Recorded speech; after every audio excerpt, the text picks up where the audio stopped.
Olá, tudo bem? Sejam bem-vindos ao nosso projeto IPGS Conecta, um podcast da Faculdade IPGS. Hoje, mais um dia especial, estou trazendo convidados super especiais aqui para falar sobre um tema muito importante. Meu nome é Cláudia, eu sou professora de marketing e posicionamento e também consultora de marketing para nutricionistas.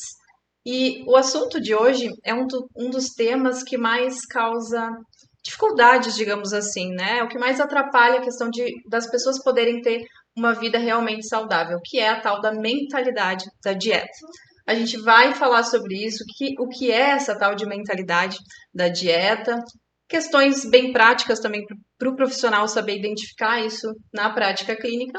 E para isso, então, convidei aqui o coordenador do curso de pós-graduação em comportamento alimentar, Rafael Marques, e a psicóloga e também professora do curso de pós-graduação em comportamento alimentar, Melissa Trisca. Muito obrigada pela presença de vocês. Oi, gente, tudo bem? Tudo bem, eu que agradeço o convite. Obrigada, é um prazer estar aqui com o Rafa, contigo. Isso aí, então, assim, a ideia aqui, o que eu imaginei, assim, que é essa tal de mentalidade da dieta, né? Quando a gente fala sobre isso, o que é a mentalidade da dieta e por que ela atrapalha tanto assim a vida das pessoas?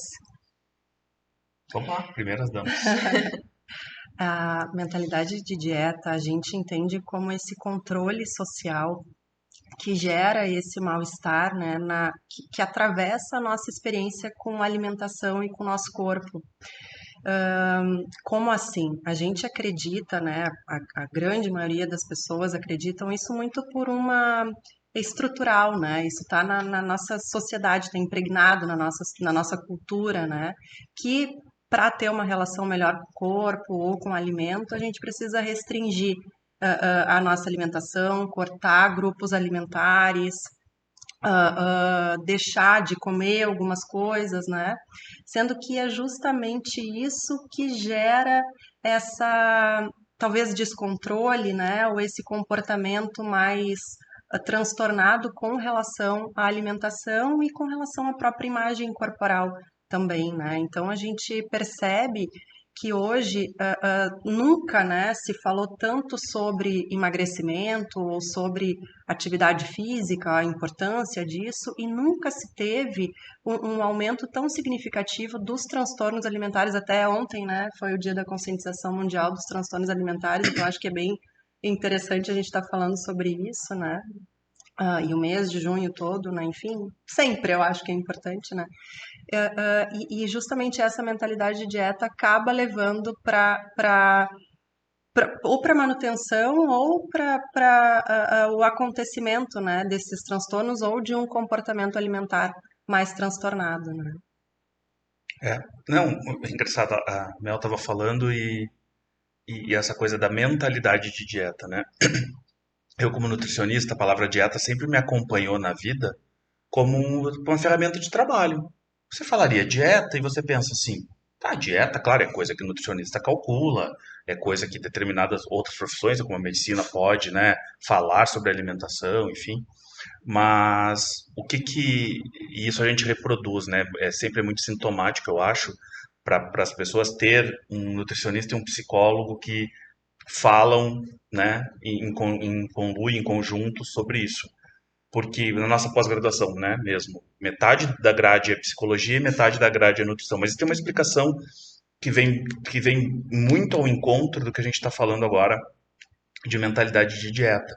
Quando eu comecei minha carreira, começaram a chegar pessoas com demandas no consultório, e aí depois isso obviamente se amplificou quando eu fui, né, me especializar em transtornos alimentares e atender única e exclusivamente anorexia nervosa, bulimia nervosa e transtorno da compulsão alimentar.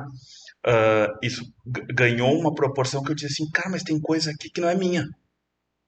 E aí eu como nutricionista, né? E aí dentro do grupo eu trabalhava com muitos psiquiatras, com muitos psicólogos. E aí essa coisa de mentalidade de dieta mostra o quanto do aspecto psicológico influencia na nossa alimentação. Mas aqui, mais especificamente, não é o psicológico da tristeza, ou, né, ou de uma euforia, ou de uma angústia, ou de uma ansiedade, né? As pessoas vulgarizaram um pouco o termo, mas todo mundo sabe do que eu estou falando, né? Um pouquinho, uma sensação um pouquinho mais assim de desconforto, não é disso que eu estou falando. Eu estou falando também disso. Mas mais pontualmente, né, que daí é um ponto que a Melissa pode amplificar, porque isso com certeza chega no consultório dela, é as expectativas em cima da dieta para um monte de coisa. As pessoas projetam na mentalidade de dieta um corpo ideal, uma forma ideal, vitórias, conquistas, felicidade. Tudo bem, muito disso tu vai buscar resolver na terapia, né? Ou se esclarecer, ou se elucidar sobre isso. Mas quando isso tem a ver com aquilo que tu come, pode se tornar patológico, né? Uhum. E eu Perfeito. até complemento isso quando tem a ver também com o profissional que atendeu anteriormente. Provavelmente você, na prática clínica, recebe muitos pacientes que vêm de um profissional, não necessariamente um nutricionista, mas que fez uma prescrição, de certa forma, mais restritiva, que é o que a gente fala muito, né? O que ocasiona ainda mais, e que vem com alguma queixa, não só do que foi gerado, mas uma queixa de um outro profissional. Então, o lidar com isso na prática deve ser diferente também, né, Melissa? Sim, Cláudia, perfeito. Assim, a gente tem muito transtorno alimentar ou comer transtornado disfarçado de estilo de vida, né? Então, e muitos profissionais também, né, vão por esse caminho, assim, ah, é meu estilo de vida, só que na verdade é alguma coisa assim que a pessoa já deixa de sair com os amigos, né, já deixa de ir em algum evento social, como se estivesse priorizando única e exclusivamente a saúde física, né, e esquecendo da saúde mental e da saúde social também, né, que minimamente a gente precisa, então, valorizar essas três saúdes, né, física, mental, social. Então, quando a pessoa acredita, né, que está valorizando a saúde física e que para isso precisa deixar de viver, né, é que nem o Rafa falou, né, quando eu emagrecer, então eu vou ser feliz. Quando eu emagrecer, então eu vou sair, eu vou namorar, eu vou para academia ou qualquer coisa assim, né? E aí a pessoa fica, é um paradoxo, na verdade, né? Porque quando eu consigo, então, por exemplo, não comer, eu como para me recompensar, né? E quando eu tenho, por exemplo, um episódio de comer exagerado ou um episódio de compulsão, e eu me critico, né? Porque também isso é muito dentro da mentalidade da dieta, né? Autocrítica excessiva, né? Como se eu me criticasse, então eu tô indo bem, assim, é isso, eu preciso ser muito duro comigo, né? E aí justamente essa autocrítica excessiva faz com que eu também use a comida como um conforto, né? E aí isso acaba virando um ciclo, né? Onde eu tenho essa tendência, né, de me cobrar demais, de me criticar demais. E aí, quando eu não aguento mais essa pressão e acabo exagerando ou acabo tendo um episódio de compulsão, eu uso a comida para aliviar aquela sensação de desconforto que eu senti, né? Parece que a gente tem um perfil, assim, mais ou menos pelo que a Mel falou. Chama Mel, então Mel e Sim. Rafa, já que vocês estão, né, se chamando assim, vamos. Pelo que você falou, tem um perfil dessa pessoa, desse paciente, que pode ter um risco maior a apresentar algum transtorno alimentar. Ou não tem esse perfil, algumas características assim no consultório que são identificadas. Normalmente os fatores agregados de risco, associados de risco, têm a ver com a psicologia. Daí a Melissa fala um pouquinho mais amplamente sobre isso. Algumas questões de perfeccionismo, né, de questões de traços de personalidade que são mais suscetíveis, mas obviamente ela fala disso muito melhor do que eu. Agora, em termos, olhando pelo olhar do nutricionista, tirando essas questões, você, mais do que um perfil, em transtornos alimentares não existe, isso eu acho que isso dá a oportunidade de a gente falar um pouquinho assim. Ótimo. Transtornos alimentares, claro que tem traços de personalidade, cognitivos e emocionais que são de mais de risco, né? Perfeccionismo, entre outras coisas. Desculpa. A Melissa pode aprofundar depois. Mas falando como nutricionista, é essa questão dentro da mentalidade de dieta, há alguns tópicos. A gente já falou de quase todos dele, enquanto a Melissa falava, eu me lembrei de mais um, que é essa questão de impor no alimento superpoderes, poderes mágicos em alguns, e um completo e total medo, repulsa, angústia em outros. Então, vai lá. Hoje eu estava lendo uma postagem até nas redes sociais. Vira e mexe essa discussão volta. Se leite é inflamatório, se leite não é inflamatório, se leite faz mal. esse leite não faz mal, que o ser humano é o único ser vivo na face da Terra que depois de adulto consome leite e ainda consome leite de outra espécie. Esse assunto voltou com tudo agora, né? Voltou com tudo de uma coisa para outra, assim. Aí, vou falar como epidemiologista agora, muito mais que como nutricionista, não há nenhuma evidência que sustente nenhuma desses argumentos, absolutamente nenhum. Por mais que ele pareça plausível, essa coisa de ser a única espécie, como eu disse aqui, há uma plausibilidade falsa, porque aos ouvidos soa bem, mas a ciência não consegue comprovar. Na verdade, a gente tem bons estudos mostrando que consumo de leite é protetor para um monte de coisa, o consumo de leite mesmo, né, em fases adultas. Não estou entrando aqui em discussão em questões que quem, por exemplo, tem alergia ao leite, Sim, acabou, isso é uma situações doença, específicas que a gente já ou sabe. intolerância à lactose, é outra coisa, mas corriqueiramente não. Mas isso também a mentalidade de dieta coloca como nutricionista, assim, você tem que lidar, porque as pessoas começam a ter medo de comer banana, as pessoas começam a ter medo de comer uva porque tem frutose, e não é calcado na ciência. Então, isso é da parte do nutricionista, né, acrescentando um pouco mais, tem essa questão que a gente não pode deixar de comentar, mas eu acho que os traços psicológicos a Melissa pode ampliar agora, que são bem importantes. Sim. Tu falando do perfil, né, Cláudia? É, normalmente, assim, né, são pessoas que nem o Rafa falou, que classificam muito os alimentos, né? Esse alimento é bom, esse alimento é mau, esse alimento é permitido, esse alimento é proibido. E quando eu como um alimento proibido, por ser proibido e como nunca mais eu vou comer até aquilo ali acabar ou até eu passar mal. E sabe uma curiosidade, né? Dentro da minha prática clínica, eu recebo muito mais pacientes com essa tal mentalidade de dieta do que pacientes que eventualmente têm um transtorno de compulsão, sabe? E que, não, eu tenho compulsão. E não, né? É fruto, talvez esses exageros que podem vir a ser, né, eventualmente uma compulsão, justamente começaram a acontecer em função desse excesso de restrição cognitiva, né, de classificar os alimentos, de julgar os alimentos e de entender que a vida, de uma certa forma, depende, né, de eu me encaixar dentro desse padrão. Né? Então, claro que hoje a gente tem as redes sociais, né, as mídias, tudo que acabam elevando ainda mais, né, o nível de exigência das pessoas com relação aos seus corpos, mas isso já não é de hoje, né? Isso já vem de muito. E se a gente for fazer um apanhado histórico aí, né, Rafa, isso já vem de É que muitos hoje está anos, mais né? visível, mais compartilhado, porque Exato. está mais fácil, E né? essa questão dos filtros também, né, que já trazem adolescentes especialmente, né, já se enxergam com aqueles filtros, né, e já se olham no espelho e já não se reconhecem ou não gostam do que vem, né, então acaba que vai muito por esse caminho, assim, né, essas pessoas que têm um julgamento muito intenso com relação ao alimento e uma autoexigência muito grande consigo e uma autocrítica, né, muito forte, né, consigo e com os outros de um modo geral também, né? Essa é a parte do perfil, né? Essa que a gente estava falando, Isso. né? É Isso. parte do perfil.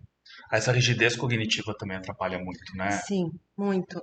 Do 8 do 80. Exatamente, isso, o 880, o perfeccionismo, né, e a própria ansiedade que o Rafa falou que banalizou, né, mas a ansiedade também, né, as pessoas que têm uma tendência maior, né, não um transtorno de ansiedade generalizado, mas um perfil mais ansioso, né, um jeito mais ansioso, enfim, que tá tudo bem, as pessoas são diferentes e tá tudo certo, né, mas acaba levando, né, para essa autocrítica maior, para esse grau de perfeccionismo maior, né, e esse nível de exigência maior consigo, né?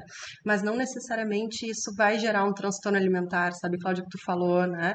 Mas só o fato da pessoa não estar em paz, né, com a sua relação com a comida ou com o seu corpo, isso já é difícil de lidar, né? Isso já tira a liberdade da pessoa, né? A pessoa já se sente aprisionada dentro eu brinco, né, que parece às vezes um cavalo amarrado numa cadeira de plástico, né?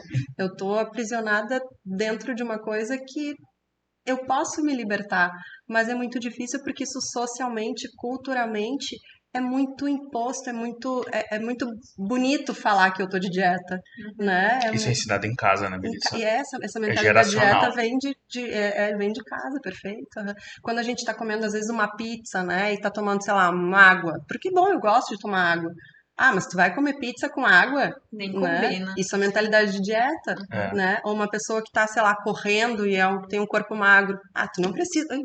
Não Tu tem não dúvida. precisa, me empolguei.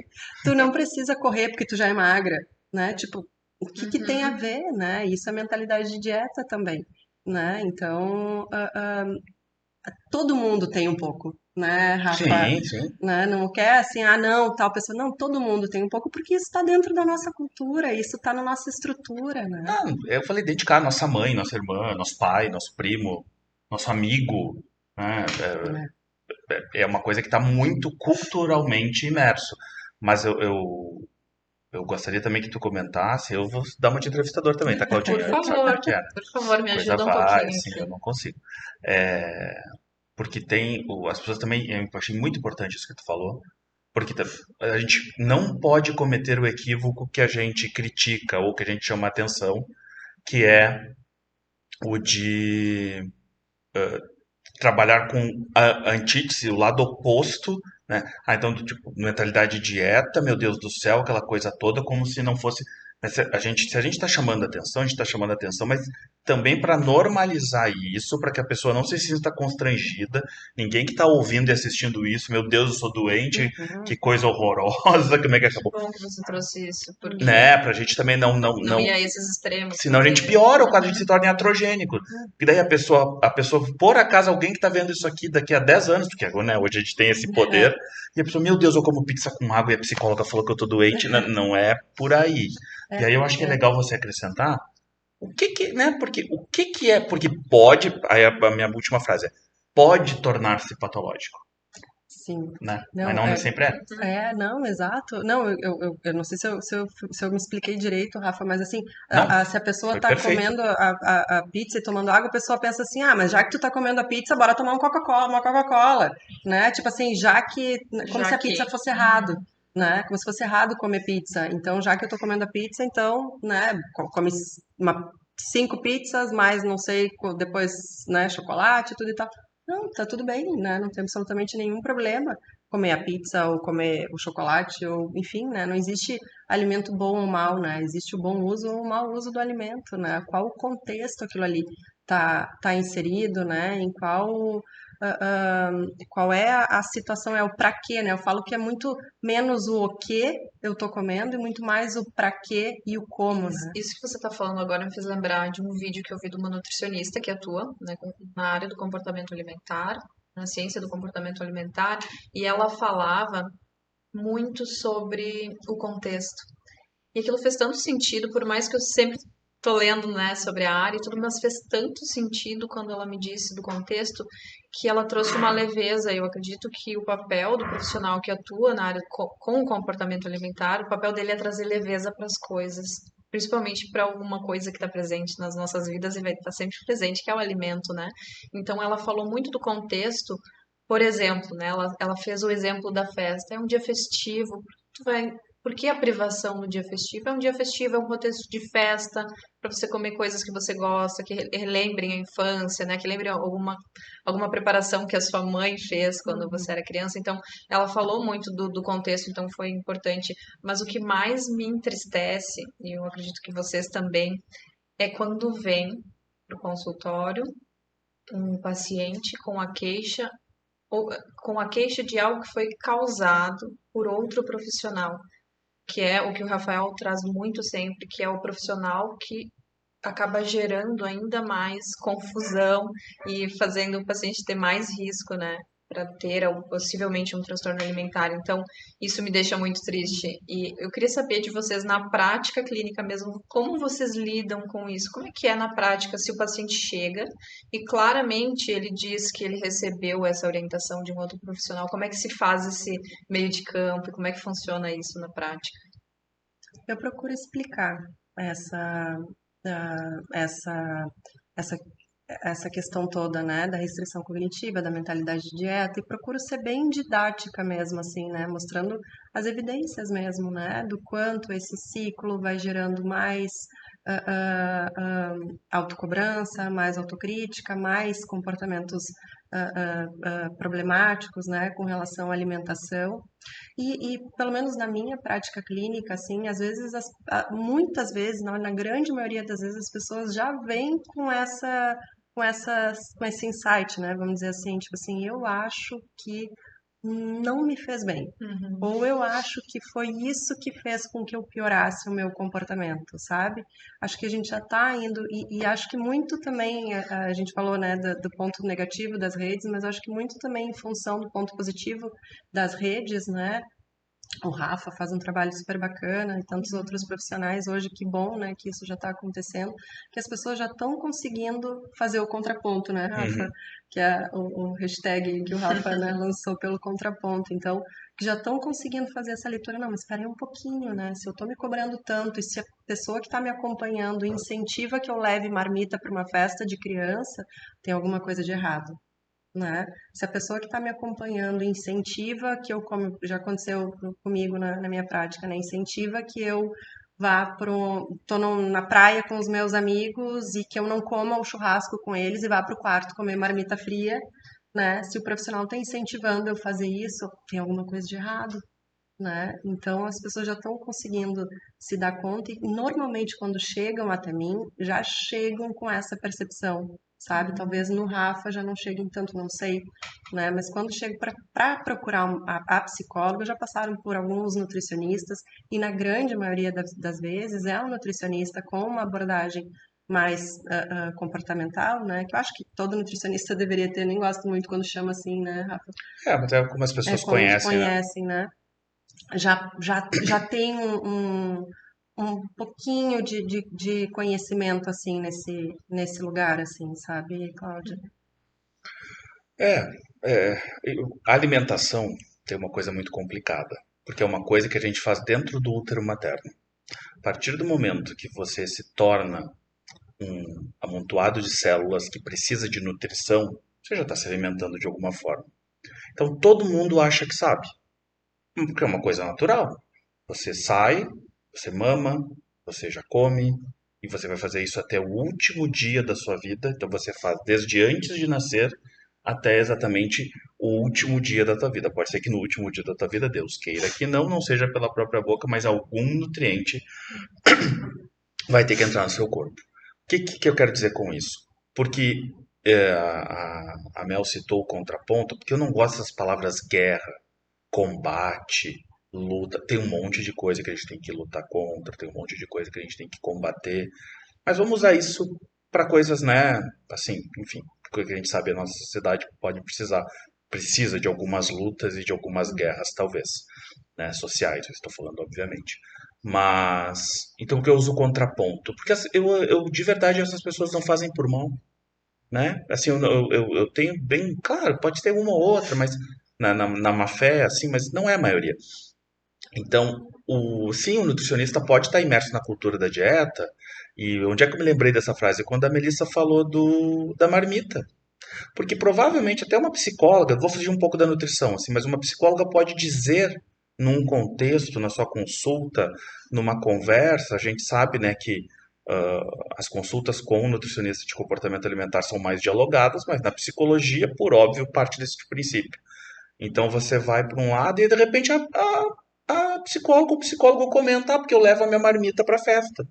Porque ele está Uhum. você entende que aquilo não é proposital, ele não está prescrevendo, ele não está recomendando. Ele faz aquilo para ele, faz parte da vida dele, porque ele está imerso na cultura da dieta. Só que isso vai se propagando. O problema é que dentro de um consultório, seja ele qual for, o termo técnico para isso é iatrogenia. Você gerar dano ao invés de gerar benefício dentro do consultório. Né? Todos nós que fizemos a área da saúde juramos, se não puder fazer o bem, pelo menos não fazer o mal. Né? Ou seja, chegou alguém no meu consultório, eu não me sinto capaz de fazer o bem, eu nem começo, porque eu não quero fazer o mal. Então, se eu não posso fazer o bem, eu paro. Só que se você não percebe, se você está imerso na cultura da dieta, você pode estar fazendo o mal de forma. Eu sei que os pacientes chegavam direto com esse tipo de coisa, e às vezes eles até querem que você critique para eles se sentirem protegidos, sabe? Olha aqui, o absurdo que eu tinha antes. Eu digo, primeiro não é ético falar de um colega, não vou falar. Eu não sei em que contexto que ele prescreveu isso, eu não estava no dia, eu não estava na hora. Então, qualquer julgamento que eu fizer agora vai ser vazio, vai ser pobre, né? E vai ser só para quê? Para melhorar o meu ego? Não, não vou fazer. É exatamente como. Aí, bom, zeramos a conta aqui, agora partimos para aquilo que eu quero te esclarecer. Mas o que eu quero te esclarecer é independente do que o outro colega fez. Então tem toda essa questão dos profissionais que são pessoas como qualquer outra e não estão totalmente protegidas a não estar no pensamento de dieta. Mas aí eu reforço da importância do trabalho interdisciplinar ou transdisciplinar. Por quê?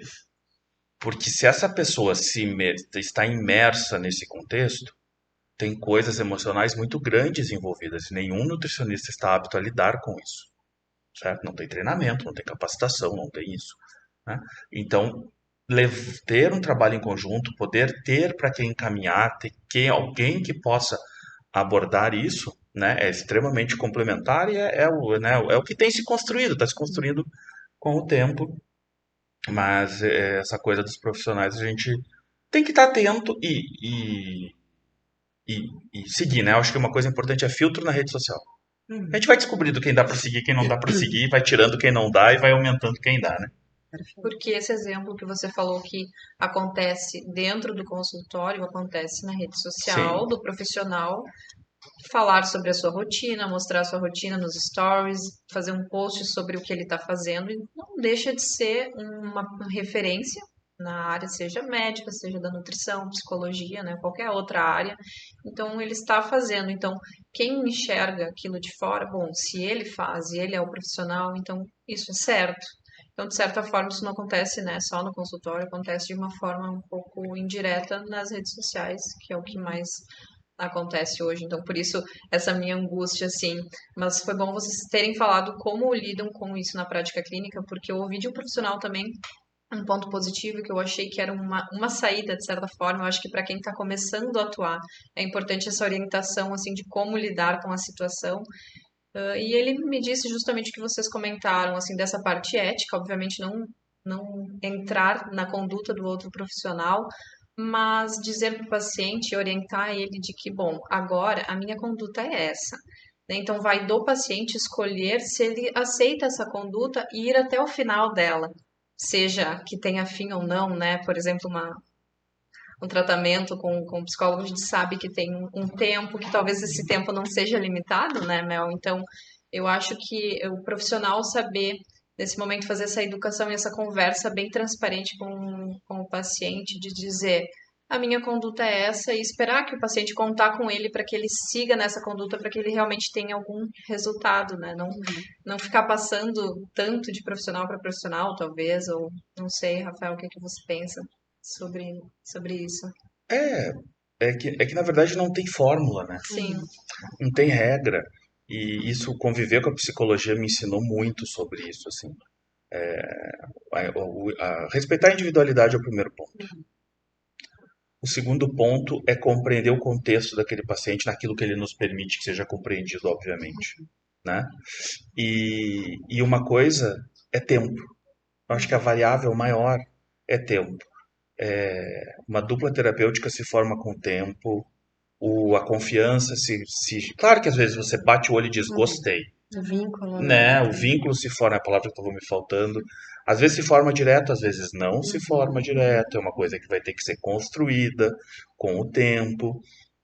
Então acho que isso é uma grande lição que a nutrição aprendeu com a psicologia, é o tempo, o diálogo, o não mecanicismo, né? Aquela coisa assim, né? Que justamente o comportamento alimentar é um grande contraponto. Uma coisa que eu sempre questionei, isso eu questionei desde a graduação. Sentei com a Cláudia, conversei com a Cláudia 30 minutos, eu prescrevo uma dieta personalizada. Uhum. Eu não sei absolutamente nada da Cláudia. Sim. Talvez nem o nome dela seja Cláudia. Não tem nada. Será? Como que eu vou calcular uma coisa personalizada com 30 minutos de conversa? Talvez em 6 anos de conversa eu consiga. Claro que eu estou exagerando, mas precisa de um tempo. E aí eu queria te ouvir, Mel, também.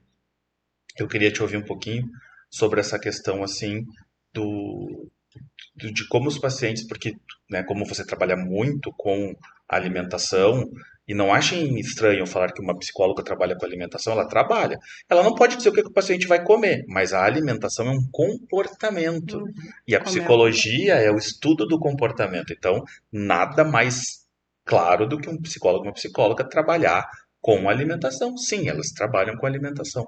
Queria que tu contasse um pouco assim né, porque ilustra muito aqui, porque às vezes a pessoa que está do outro lado assim, opa, me identifiquei com isso que a pessoa falou, preciso procurar. Conta um pouquinho assim de como é que é a vivência do psicólogo lidando com a mentalidade de dieta, né? Que fala sobre comida. Sim, fiquei ouvindo o Rafa falar, né, e me veio, uma vez eu ouvi dizer, né, que pra gente procurar um profissional que vai nos atender é como encontrar um namorado. A gente também vai buscando afinidades, né, e essa conexão, assim, né, então às vezes a pessoa pode ser que demore mesmo, né, até se encontrar dentro e até pro seu próprio tempo também, né, a mudança tem fases, né, então às vezes a pessoa não está pronta ainda para aquilo e ainda vai experimentar mais um pouco de uma abordagem mais restritiva, né, até que, enfim, possa entender que aquele é o seu momento, né. Uma coisa que eu acho importante também de frisar aqui, né, que gera muita confusão, acho que também o Rafa deve conviver com isso, é que às vezes a gente falou aqui, né, do quanto emocionalmente pode não ser saudável, né, a pessoa achar que precisa carregar a sua comida, né, a tal da comida limpa para onde quer que vá, numa viagem, né, numa festa e tal, e aí esse pensamento 880 leva a pessoa a achar, então já que eu vou viajar, já que eu vou para uma festa, eu vou comer tudo que eu puder até acabar, né? E não, né? Ninguém está dizendo isso também. As pessoas confundem, fazem essa confusão, né, Rafa? Ninguém está dizendo isso, assim, né? A ideia é que a gente troque esse controle excessivo, né, por consciência, né? Por monitoramento e por escolhas que vão fazer sentido para mim no momento, amanhã, depois de amanhã e daqui uma semana, né? Não que eu como agora e me arrependa daqui 15 minutos ou passe mal depois, né?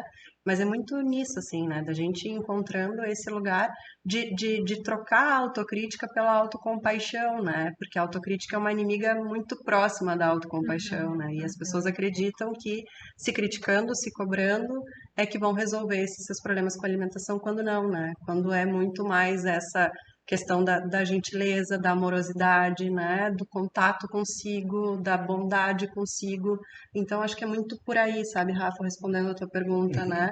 Eu procuro, assim, acho que muito mais do que resolver essas questões, né, com relação à alimentação, despertar, né, na pessoa, né, no paciente, enfim, na pessoa que me procura, essa sensação ou essa descoberta mesmo, porque às vezes a pessoa nem sabe que ela pode sim ser gentil com ela, que ela pode sim pegar leve com ela, que ela pode sim tratar, a gente pode se tratar com amorosidade, né? E não com dureza, né? E com rigidez e com cobranças excessivas, né? Então eu procuro levar a minha prática clínica muito para esse caminho, assim, né? E é um exercício para mim também, né? É um exercício meu comigo mesma, né? De eu também pegar leve comigo e entender as minhas limitações, que nem o Rafa falou ali, né? Do quanto a pessoa também vai permitir que eu acesse, né? E da gente entender, bom, tem coisas que talvez eu não vou conseguir, né? E que tá bem, né? Eu, enquanto profissional, também não sou o super-herói, né? Que vou conseguir consertar, até porque não é essa a nossa função. Acho que é muito isso, assim, de repente, né? Para quem tá começando, quem tá trabalhando, a nossa função não é de consertar ninguém, né? As pessoas não são carros, não são máquinas que precisam de conserto, né? A gente precisa levar, de repente, essa pessoa, né? Para um caminho, para um processo de uma vida com significado, né? De uma vida que vale a pena ser vivida, né? Acho que isso é o mais importante, né, dentro da prática clínica que eu acredito. Eu vou aproveitar que eu já fiquei louca para seguir a Mel e saber dos conteúdos que ela posta, assim. Eu acho que essa tua forma de falar, eu acho que é tudo que o profissional precisa também internalizar e essa tua fala assim nos deixa com vontade de conhecer mais sobre o teu trabalho também, Obrigada, Cláudia. né? Então, aproveita, me fala onde tu divulga teu trabalho, hoje aonde está atuando também. Então, aproveita para informar todo mundo. Obrigada. Eu uso o Instagram, né? Hoje Acho que é o canal onde a gente mais se comunica, né? Meu Instagram é psi.melissatrisca Uhum. e eu tenho atendido basicamente online, né? Além das aulas também, que foi um grande desafio para mim, viu? Eu ia lembrar, não vai Começar. esquecer que tu é É, professora da pós-graduação, não pode Isso esquecer. aí, isso aí. foi um grande desafio porque eu acostumada, né, e super honrada, né, de ser professora, assim, junto com tantos colegas incríveis, assim, que eu admiro demais, que, nossa, eu aprendo com os meus alunos, né, Toda Rafa? hora. Meu Deus, assim, eu tenho alunos que são, nossa, assim, são fora de série, professores, enfim.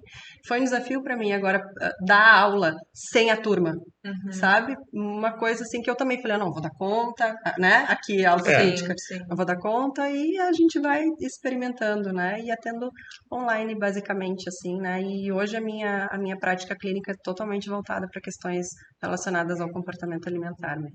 Então, no curso mesmo, a tua disciplina é totalmente voltada a falar disso, sobre isso, da Uhum. psicologia para o profissional. E como você mesma disse, né, não gostaria de dizer que é uma abordagem, mas que fosse algo essencial, que deveria estar lá na graduação já, para que a é. gente saísse com uma formação mínima, né, sobre isso, né? Eu costumo dizer que, né, as pessoas, obviamente, falam, né, nutrição com abordagem comportamental, mas existe a ciência do comportamento alimentar. E o comportamento alimentar, como eu disse, ele é inato. Uhum. Todo mundo vai ter que comer, cara. De um jeito ou de outro, você vai ter que se nutrir, você vai ter que se alimentar. Só que isso amplia, né? Por que que hoje a gente tem, né, psicólogos cada vez mais aprofundados nisso? E na nossa pós-graduação, né, a Melissa como aqui uma representante da psicologia, dos docentes da psicologia do curso, é que comer não é só se nutrir, né? É muito mais do que isso. Como tu te relaciona. Quando você tem um filho, você vê coisas no seu filho que você nem imagina, mas para quem adulto talvez, claro que pode não ser que tenha alguma questão muito particular, o formato de um alimento faça diferença, para uma criança faz. E A- já começa pelo peito, né, Rafa? Não é comida só, não, é alimento, muito é segurança, afeto. afeto, proteção, amor, Né? cuidado. Então você vai desde assim que se é quadradinho ou redondinho vai fazer diferença, ou se é no colo ou se não é no colo, né? E todas essas questões envolvidas. Então, eu digo, a complexidade do processo. Eu, por mim, tinha que ter, e tem, cada vez mais, nutricionista, psicólogo, médico, profissional de educação física, enfermeiro, psicoterapeuta, terapeuta ocupacional.